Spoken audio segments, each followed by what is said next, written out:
Bismillahirrahmanirrahim. Alhamdulillahi rabbil alamin. Wassalatu wassalamu ala asyrafil anbiya wal mursalin sayyidina wa habibina wa qurrati a'yunina Muhammadin wa ala alihi wa sahbihi wa baraka wa sallam. Subhanaka la ilma lana illa ma 'allamtana innaka antal alimul hakim wa tub 'alaina innaka antat tawwabur rahim. Rabbi adkhilni mudkhala sidqin wa akhrijni mukhraja sidqin waj'alni min ladunka sultanan nasira qul ja'ala basal batil minal batili kana zawqa Rabbana atina min ladunka rahmatan wa hab lana minal mursyidin. Para bapak dan ibu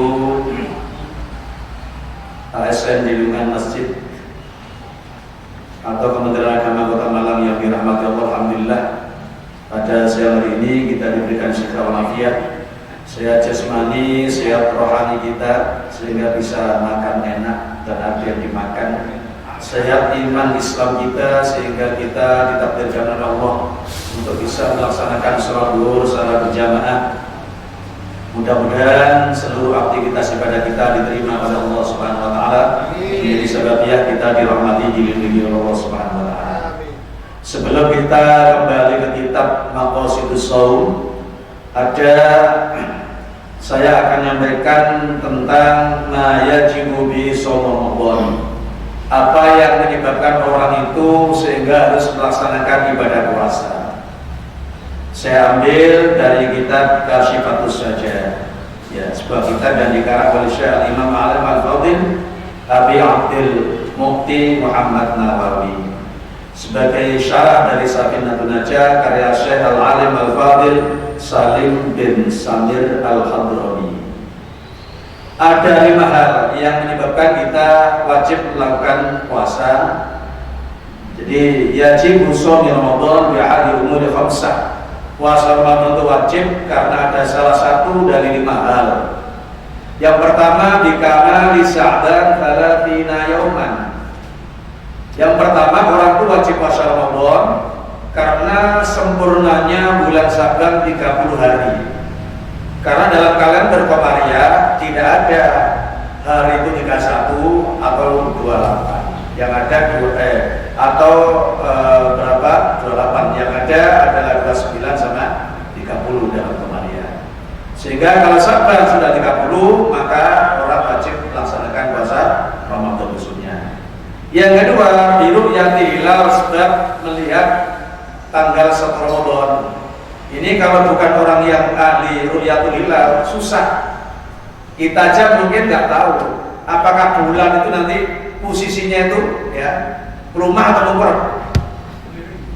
Harusnya bodoh miring nih, malah miring bisa nggak tahu. Kalau nggak ahli ru'yah nggak tahu. Jadi posisi bulan itu seperti batok, rumah atau mungkur itu nggak tahu kalau nggak ahli ru'yah. Oleh karena itu yang kedua wajib puasa ru'yatul hilal itu ya orang-orang yang ahli ru'yah itu ya wajib ketika dia melihat hilal wajib besoknya puasa Ramadan. Jadi kalau usah kegeeran nanti. Pokoknya ada 5 sebab ini puasa nggak apa-apa. Kita harus biasa berbeda dengan orang lain. Kegeeran itu ya tidak boleh. Berbeda itu boleh. Yang ketiga bututi ay bututi hilal fi haqqi man lam yarahu ba'da syahadatin. Jadi karena tanggal 1 Ramadan itu memang sudah ditetapkan oleh pemerintah ya, bagi orang yang tidak bisa melihat hilal, itu juga wajib puasa. Ini menurut pendapat yang catatannya saya ambil. Nanti kalau kita mengambil pendapat dari guru lain, referensi lain, dipersilakan. Nah, yang keempat, adli riwayat yang mausukin bih. Karena kita mendengarkan kabar orang yang adil, tidak bohong, yang dapat dipercaya. Kemudian yang kelima, bidon lidughi Ramadan bil istihad. Karena kita prasangka bahwa besok sudah Ramadan, tapi dengan sungguh-sungguh. Kesimpulannya ada 2 yang wajib kita puasa. Yang pertama adalah istiqmal Sya'ban salasina yauman, ya karena Sya'ban sudah 30 besoknya Ramadan. Yang kedua watubil ru'yatil hilal inda hakim, karena tanggal 1 Ramadan sudah ditetapkan pemerintah, itu jadi wajib. Adapun kita ikuti ru'yah itu dia boleh, tapi kalau belum ditetapkan pemerintah ya kita nggak jadi wajib.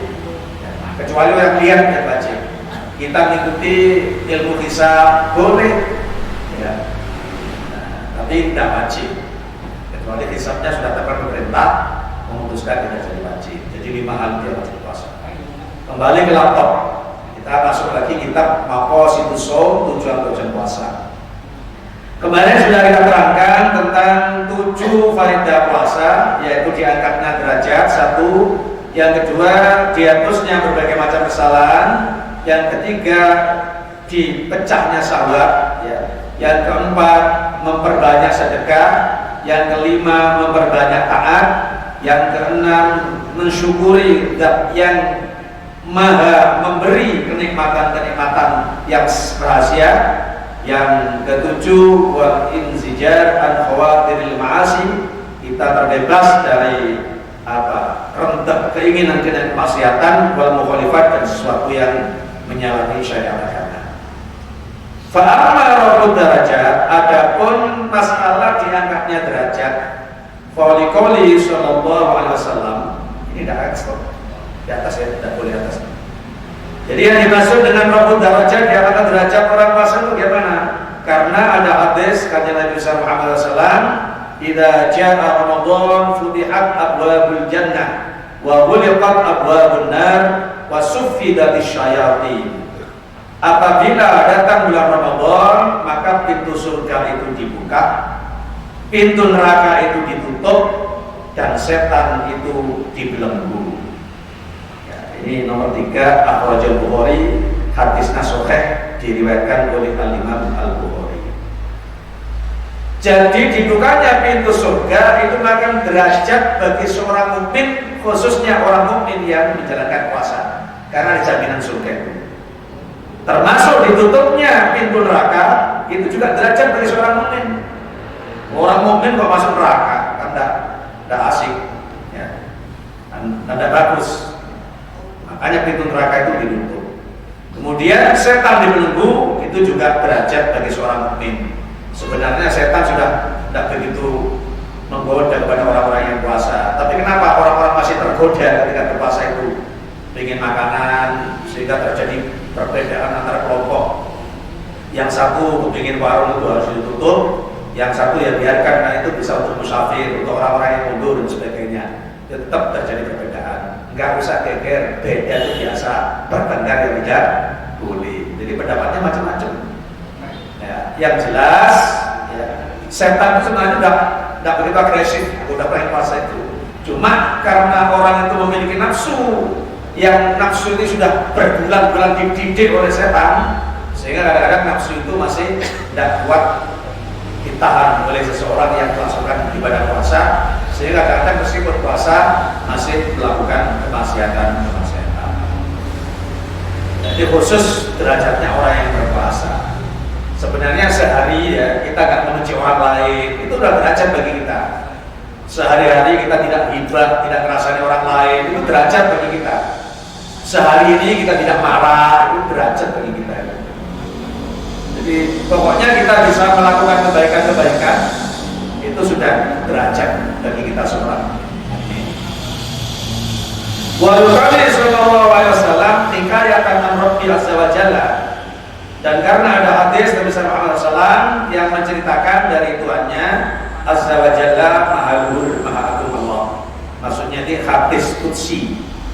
Kullu amal ibni Adam lahu, setiap amal manusia itu baginya, illa siyam, kecuali puasa. Fa innahu li wa ana sibbi, sesungguhnya puasa itu bagiku dan aku akan membalas ibadah puasa itu sendiri. Nah, jadi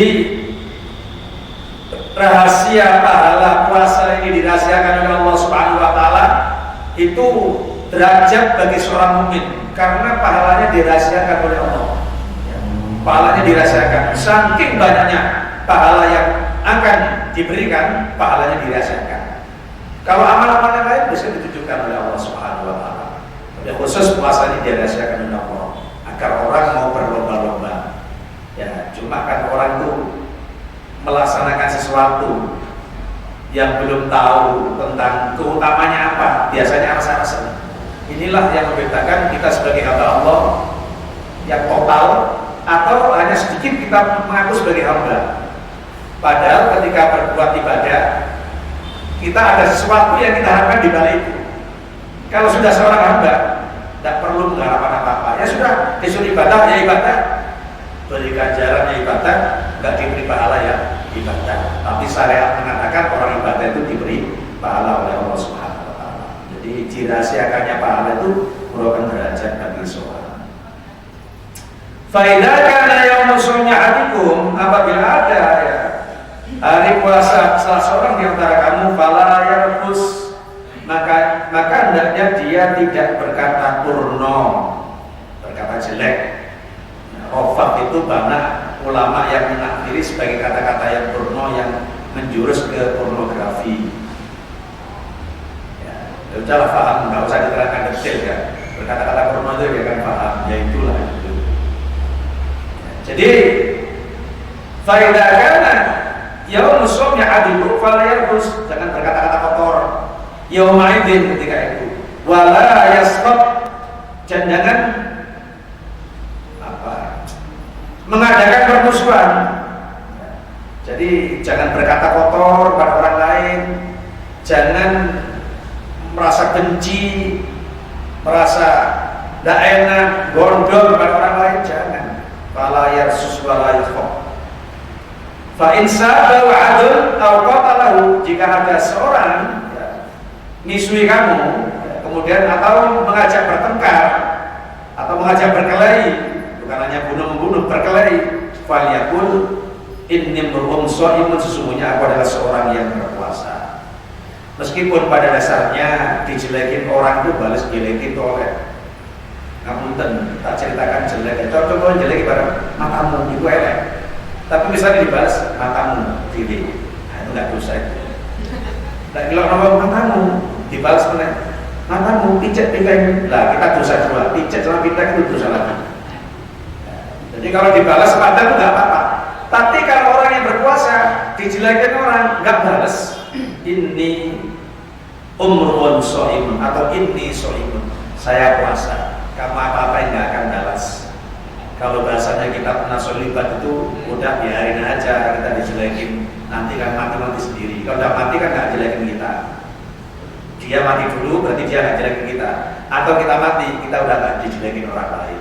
Jadi orang sabar itu sampai sama mu'allif Nasr Libat, kita disuruh sabar sampai biar kita tuh dijelekin orang, sampai mati itu akan dijelekin orang. Biarkan aja, tunggu aja, nanti dia akan mati sendiri. Kalau nggak dia yang duluan, berarti kita yang duluan. Kalau udah mati nggak bakal dijelekin orang kita. Begitu. Orang yang jelekin nggak bakal lagi jelekin kita. Kalau kita sudah mati masih dijelek-jelekin, itu saking jeleknya seorang muslim. Jadi inni umrun shaimun, inni shaimun. Walladzi nafsi Muhammadin biyadi, demi zat yang jiwanya Muhammad berada di tangannya, la khulufu famis shaim adyadu 'indallah yaumil qiyamah. Ya. Jadi baunya, lesannya orang yang berpuasa lebih harum di sisi Allah Subhanahu wa taala yaumil qiyamah, besok hari kiamat. Makanya jangan diterangkan nanti dibantah. Kalau hanya diterangkan baunya orang puasa lebih harum daripada minyak misik, nggak ada yaumil qiyamahnya. Biasanya belum apa yang puasa ya enak, coba wong poso kaya apa besok yaumil qiyamah enaknya itu di akhirat ya. Bahkan lebih wangi daripada refil rezeki, seperti itu. Walissaimi farhatani. Nah, jadi bau lebih harum dari minyak misik, baunya orang yang berpuasa itu juga derajat bagi seorang. Kemudian walissaimi farhatani, bagi orang yang puasa akan mendapatkan dua kebahagiaan. Yafrahuma, yang dia berbahagia dengan keduanya, idza aftara fariha bi fitrihi wa idza laqiya rabbahu fariha bi shaumihi. Apabila dia berduka, ya, dia gembira dengan dukanya, dan apabila dia bertemu Allah besok di akhirat, dia akan gembira karena melakukan puasa, ditakdirkan bisa bertemu Allah Subhanahu wa taala. Seluruh surga itu penuh kenikmatan. Tapi senikmat-nikmat orang berada di surga ketika memandang Allah Subhanahu wa taala. Tidak ada kenikmatan yang lebih bisa memandang Allah Subhanahu wa taala. Ternyata waktunya sudah habis. saya harus komitmen satu paragraf, besok dijelaskan oleh ustaz yang lain. Jadi kita dibukanya pintu surga itu juga derajat, ditutupnya pintu neraka juga dicacat, dibelenggunya setan juga derajat. Apabila ada orang mengatakan orang lain menjelekin kita, kita bilang share, berani bilang kita berkuasa, itu juga derajat. Bau lesan kita besok di akhirat lebih harum daripada minyak misik, itu juga derajat.